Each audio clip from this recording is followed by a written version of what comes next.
दिनै बिराद गोजोननाय मोन्दों जोंहा सफियाया जे इमान मोजां माने रिजाल्ट खालामनो हादों आरो बे माने आगोलनिफ्रायनो बिराद खस्थ' खालामो फरायो आरो नवोदयाव थानानैबो मोजां माने रिजाल्ट खालामदों मेट्रिक प्लास HSखौबो मोजां खालामदों थ' जोंहा बयहाबो माने मोनसे मिजिं थिनाय दङमोन जे बे माबा मोनसेबाबो खालामथारगोन होननानै खिन्थु निटआव जे एसेबां मोजां माने मार्कस लानानै बिथाङा उथ्रिसारनो हादों बेनि थाखाय बिराद माने गोजोननाय मोन्दों जोंनि फुरा न'खरानो आरो इयुनाव जाहाथे बिथाङा बिराद मोजां सासे डक्टर जाहैनो हायो बेखौ जोङो माने बोर सारस्रिदों आरो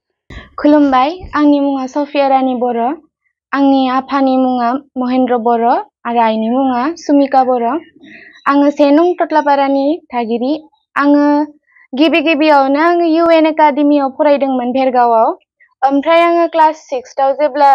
JNBST एग्जाम होदोंमोन अब्ला आङो JNBST एग्जामखौ क्लियार खालामनानै JNB उदालगुरियाव थांदोंमोन बे समाव बेयो नलबारियाव दङमोन उदालगुरिनि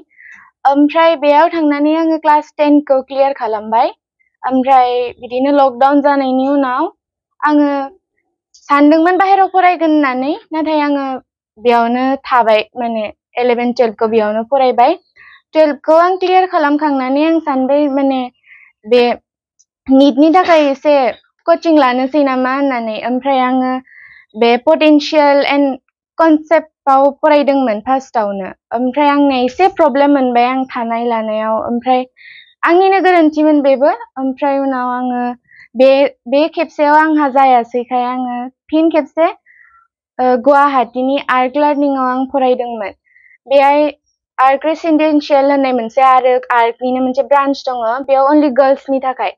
बेहाय हस्टेल दङ हस्टेलनि सिङावनो फरायनाय दङ गासैबो बिराद मोजां फेसिलिटिसफोरा बेहाय फुङाव नोङो 5टा बा 6आव 5 बा 6 AM आव उथिनानै नोङो 8सिम जानाय लोंनाय सब क्लियार जाजोबो ओमफ्राय 8नि उनाव नोंहा डाइरेक्ट 1सिम फरायनाय माने क्लास आरि सब जोबलांसिगोन ओमफ्राय उनाव दसे 2 आवार्स इदि 1 आवार्स इदि थानानै डाउट क्लियार सेसन जायो बेहाय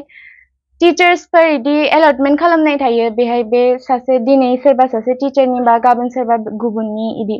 ओमफ्राय उनाव नोङो फैनानै साहा मोनगोन साहा लोंनाय जायो ओमफ्राय उनाव बिदिनो नोंहा सेल्फ स्टाडि जासिगोन आरो फरायनायफोरालाय बिराद मोजां बेहाय टिचार्सफोराबो बिराद मोजां ओमफ्राय उनाव नोङो हराव सेल्फ स्टाडि खालामनाया नों गावगायनि गोजौआव आरो मबाइलखौ 30 मिनिट्सल' मोनो जुदि नों लाङोबाथाय मबाइलखौ बिदिनो मोजाङै फरायनाय लोंनाय जायो बेयाव आं जाबाय माबा सुफियानि बिब' गामिया जाबाय फुलकुसि आंनि नामा जानेराम बर' नै आंनि फिसौआ सुफिया आबैया मा होनो डक्टर जानो गाहाम जागोनखाय आं गाहाम मोनदों आं साबायखर होदों दे बेयावनो जाबाय दे उन्दै समनिफ्राय फरायबाय थानानै मोजां मानसि जागोन आं होननानै सानबाय थादोंमोन आंनि फिसौआ दा जाफुंलांबायबो मोजाङै जोंनि गोसोआबो मोजां गोजोननाय मोनबाय जों खुनु दिनाव बे रखम बर' मानसिया बर' हिनजावखौ डक्टर जानो हायाखै आंनि फिसौआ गावगानो बाबर नागिरबाय थाबाय बिनिफ्राय जियानो जाथों नांगौ हाफोरखौनो हुफोरखौनो बन्द' दोननानैबाबो जों फरायहोदों फिसौखौ मोजाङै जाथों होननानै बेनिखायनो जों दा मस्थ' थान्दा गोजोन मोनबाय जों फिसौखौ मोजां जानाय मोननायखाय बे रखम जागोन होननानै जों जिबनाव सानफेराखैमोन दा बे जाबाय दे हामबाय दे बिराद गाहाम मोनदों जोङो माबा दुखु सुखुफोराव जोंनि फिसौफोरा जोंखौ सानसेबाबो नायफैगोनथ' फैगोन फैनानै नायफैगोन जोंखौ बेनिखायनो जों दा बिराद गाहाम मोनदों फिसौजोखौ बे रखम जागोन होननानै जों खुनु दिनाव सानफेराखैमोन दिनैसो सानफेरबाय मोजाङै मोजाङै थांथोंसै आंनि फिसौआनो जोंनि जिउआथ' थाबाय थायाना बिनि कारनाव फिसौजोआनो मोजाङै गावगायनि जि गोसोआव सानदों बे गोसोआ जाफुंदों आंबो आर'ज गाबबाय थायो बे रखमनो बोसोराव लगायनानै आंनि फिसौआ मोजां लामायाव थांथों मोजां लाइनाव थांथों होननानै गाबज्रिबाय थायो आरो आं अननानै आं मा बुंबावगोन दा रिजाल्टखौ मोननाय खोनानायनिफ्रायनो आंनि गोसोआ ओरैबायदि मोनसे गिखांनाय मोनसे रंजानाय हाङानो दङ ना गैया गावखौनो आं मिथियाखै ओमफ्राय खोनानानै नंगौना नङा आं खनसेनि उनाव आं जेनेबा खननै सोंहरदों जेब्ला आं जोंनि ग्रुपनि बे मिटिङाव दंमोन बेयाव फिसाजोआ फन खालामहरबाय ओमफ्राय जेनेबा नंगौबो सानबाय ओमफ्राय दसेनि उनाव नंगौना नङा जाबावबाय खनसे ओमफ्राय खनसे फन खालामहरनायनि उनाव आं गावखौनो जेनेबा थानो हायि जाबाय फैबाय न'सिम खारबोबाय ओमफ्राय सोंफायबाय बिदि होनानै ओमफ्राय गावखौनो गोजोननाय मोनदो जेनेबा न'खराव सासे बेबायदि देरहानो हानाया आरो मा होननानै बुंबावगोन गोजोननाय मोनसे दुखुबो मोनसे जाहैबाय मानो होनबा गोजोननायनि दुखु बा गोजोननायनि गाबनाय बेबायदिजों आं गावखौनो सानग'नो हायै जाबाय अखानायै जेनेबा गावनि गोसोआ थाजिम जाबाय मानो होनबा नंमारगौ जामारबाय होननानै मोननानै गोजोननाय मोनदों बिदिनो साबायखर जासिबाय गोसोआ जेब्लासिम फिसानिफ्राय बे स्कुलाव थांदों सानदोंमोन सानसे समाव मोजां जाथों आंनि फिसाया बा आं मोनसे समाव लोगोसे जेनेबा फरायलांनाया माबायदि जागोन बेखौ आं सानबोबाय थादों माबायदि हाहोनो हागोन गथ'खौ बिदिनो लाखै इउएननिफ्राय नवोदय एग्जाम होनायाव बेयाव थांबाय सानबाय आङो दुखुबो मोनबाय फिसाया माबायदि थागोन माबायदि जाहैगोन गाव आं गाबबोबायबो जेब्ला नवोदयाव थांनाय समाव ओमफ्राय सानबाय हागोन ना हाया गावखौ सामलायनो लोगोफोरा मालाय इंलिस मिडियाम फरायजोबनाय आंनि फिसाया इउएननिफ्राय थांनाय बर' मिडियामाव हिन्दीबो बुजि मोना इंलिसबो बुजि मोना गावखौनो आं दुखुजों गाबबाय थायोमोन फिसाया रोंबायबा हामगौमोन दा गोसोआ एसे गाबनायबो फैयो ओमफ्राय दा जियानो जा गाव जेनेबा जुजिनायजों आङो फिसाखौ साबायखर जासिबाय मानो होनबा बिमा बिफानि अननायजों जेनेबा फरायनो होनायजों गावखौ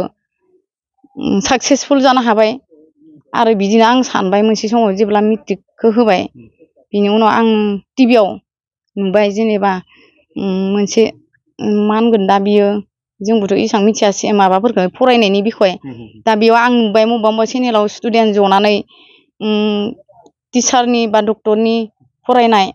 बा बे मोनसे डक्टर होननाय टाइटेलखौ आं गोसोआ लुगैबाय सानबाय आङो सानसे समाव आं बुंदोंबो डक्टर होननाय टाइटेलखौ आं बिराद मोजां मोनो जानो हागोन जानो हानायबा हामगौमोन बेनिफ्राय फिसाजोआ बुंबाय नों लुबैनाय दंमोन बेनिफ्राय सानसेखालि बुंबाय फिसाजोआ नों आं थांनो हागोन बेयाव ओमफ्राय नोंसोर आंखौ हरनो हागोन जाबाय बिदिबो सानाखै जेनेबा थांनो हागोन ना हाया हरनो हागोन ना हाया बिदिबो सानाखै माथ्र' बे गोसोनि बुंनाय बा नुनानै टिभियाव नुनानै बुंनाय आरो बियो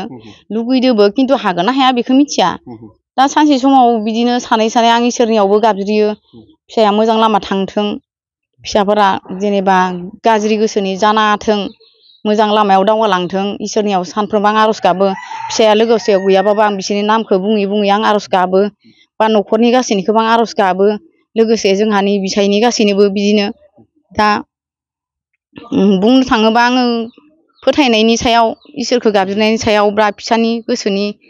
नाजानायदों आङो साबायखर जासिबाय इसोरखौबो लोगोसे दा बिदिनो हानाया सानसे समाव फैबाय लामायाव दा